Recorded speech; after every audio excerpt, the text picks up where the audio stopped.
เวลาที่มันเปลี่ยนไปแต่หัวใจ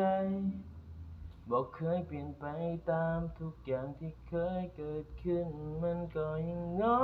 ดงามอยู่ในความทรงจำของเราตลอดไปทั้งหลายอย่างนั้นอาจจะเปลี่ยนไป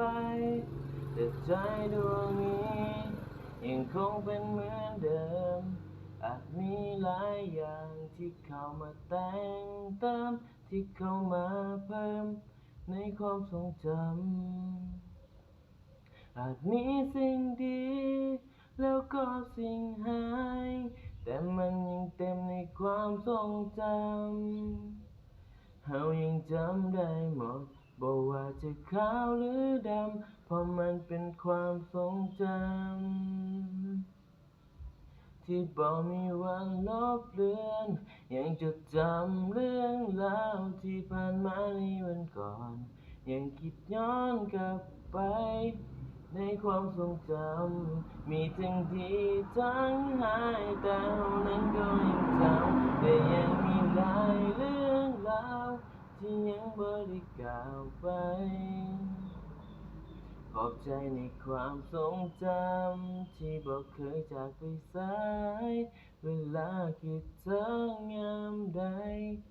ก็ยังคงอยู่บ่อนั้น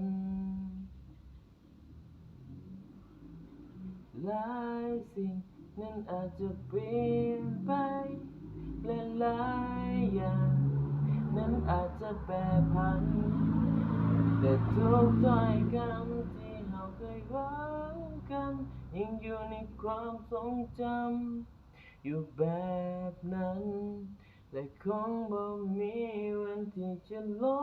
บเลือนคงบ่มีวันที่มันจะเลือนหายไปมีแต่จะเติมให้มันหลายขึ้นไปเติมเข้าไปในความทรงจำอาจมีสิ่งดีแล้วก็สิ่งหายแต่มันเต็มในความทรงจำเฮายังจำได้หมดบ่ว่าจะขาวหรือดำเพราะมันเป็นความทรงจำที่บ่มีวันลบเลือนยังจดจำเรื่องราวที่ผ่านมาในวันก่อนยังคิดย้อนกลับไปในความทรงจำมีทั้งดีทั้งหายแต่เรานั้นก็ยังจำและยังมีหลายเรื่องราวที่ยังบ่ได้กล่าวไปขอบใจในความทรงจำที่บอกเคยจากไปสายเวลาคิดถึงยามใดก็ยังคงอยู่บ่อนั้น